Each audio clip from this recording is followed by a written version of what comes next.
Qui est Youssouf Ndaïchimiye? Bonjour, bon après-midi, bonsoir, ça dépend où vous êtes. Bienvenue dans cette nouvelle vidéo. Aujourd'hui, on va parler de la biographie de Youssouf Ndaïchimiye, un des meilleurs milieux défensifs en Ligue 1. Mais avant d'écouter son histoire, je t'invite maintenant à t'abonner sur cette chaîne pour ne pas rater les prochaines vidéos par là sur la biographie des joueurs et des entraîneurs.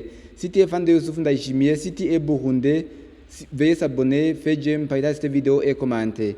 Youssouf Ndaïchimiye est un footballeur professionnel international burundais qui évolue actuellement au club de OGC Nice, un club évoluant en Ligue 1 en France.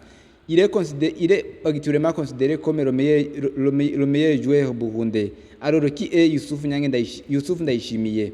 Écoutez jusqu'à la fin son histoire, tu vas savoir beaucoup de choses sur lui. Son nom est Youssouf Ndaïchimiye, surnommé Nyange ou surnommé le Mirail de Bujumbura. Il est né le 27 octobre 1998 à Bujumbura, au Burundi, le pays de l'Afrique de l'Est, proche de la République démocratique du Congo, la Tanzanie et le Rwanda. Youssouf Ndaïchimiye est un footballeur professionnel international burundais. Il mesure 1,87 cm. Il a commencé à jouer au football professionnellement en 2020. Son pied fort est le pied droit. Il évolue au poste de défenseur central. Les équipes auxquelles Youssouf Ndaïchimiye a joué. Aigle Noir depuis 2016 jusqu'en 2020. Youssouf Ndaïchimiye a rejoint l'équipe d'Aigle Noir en 2016. Aigle Noir est une équipe évoluant au championnat burundais, Primus League, championnat de la première division au Burundi. L'équipe d'Aigle Noir se trouve aussi du Burundi, dans la province de Burunga, anciennement appelée Makamba. Avec Aigle Noir, Youssouf Ndaïchimiye est devenu un des joueurs clés de cette équipe et le joueur le plus aimé de l'effectif en raison de sa sagesse et de son travail acharné. Yeni Malatyaspor de 2020 à 2021. Après avoir livré des performances incroyables avec l'Aigle Noir en 2020, Youssouf Ndaïchimiye est parti en Turquie au club de Malatyaspor pour effectuer un test. Ce test de Youssouf Ndaïchimiye l'a bien réussi et il a joué 29 matchs en toutes compétitions confondues avec Yeni Malatyaspor et il a marqué 3 buts, une très bonne statistique pour un défenseur central. Istanbul Basaksehir depuis 2021 jusqu'en 2023.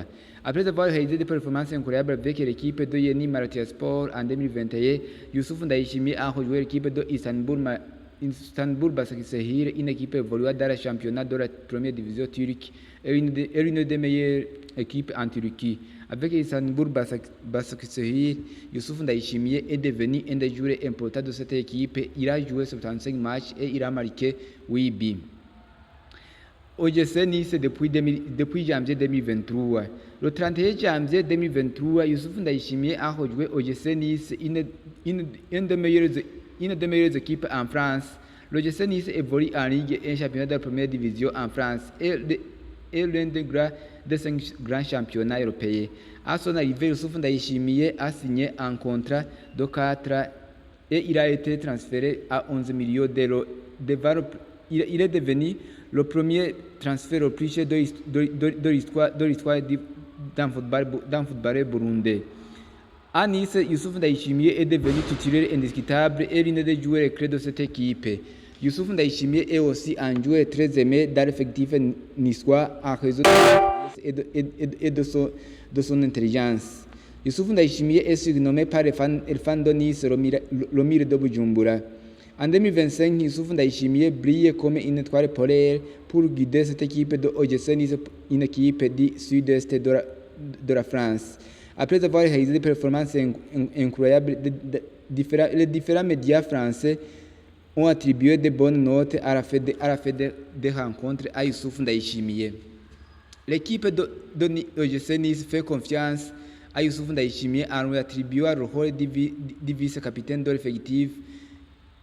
Il a marqué les esprits par sa puissance physique et ses bonnes oranges. Sa personnalité l'a naturellement installé comme l'un des leaders du vestiaire niçois. Dans cette saison 2024-2025, Youssouf Ndaïchimiye a joué 23 matchs, dont 22 en tant que titulaire. Avec OGC Nice, il a marqué 3 buts. Il a été sélectionné 3 fois dans l'équipe type de la journée en Ligue 1 par le journal très spécialisé dans le sport. L'équipe, le 27e journée de Ligue 1, le 29e et le 31e journée de Ligue 1. Au mois de mars 2023, Youssouf Ndaïchimiye a été élu joueur du mois de mars à l'OGC Nice. Mais malheureusement, dans le début du mois de mai 2025, Youssouf Ndaïchimi a été blessé où il sera écarté plusieurs mois en dehors de terrain. Mais à l'OGC Nice, Youssouf Ndaïchimi est un titulaire indiscutable. Youssouf Ndaïchimi dans l'équipe nationale du football du Burundi. Youssouf Ndaïchimi a fait le début en équipe nationale burundaise surnommée les Hirondelles ou Intamba mu Rugamba à 18 lors d'un match amical du Burundi face à Djibouti. C'était le 11 mars 2017 jusqu'à maintenant au mois de mai 2025.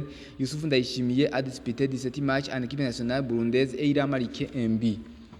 Youssouf Ndaïchimi parle les 4 langues, le français, l'anglais, le kirundi et le kiswahili, les 4 langues qui sont parlées et enseignées au Burundi. Youssouf Ndaïchimi est habité. Le style de jeu de Youssouf Ndaïchimi.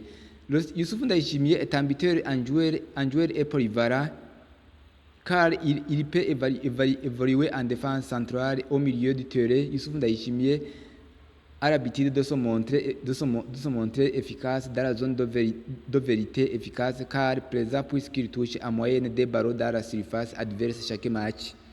Youssouf Ndaïchimi est un joueur difficile à dribbler, il récupère beaucoup de ballons. Youssouf Ndaïchimi est un grand fan de Paul Pogba, un joueur français champion du monde 2018, passé par les grands clubs comme la Juventus de Turin en Italie et Manchester United en Angleterre. Si Youssouf Ndaïchimi continue de réaliser de grandes performances, il jouera dans un jeune club européen. Qu'est-ce que tu aimes chez Youssouf Niangue?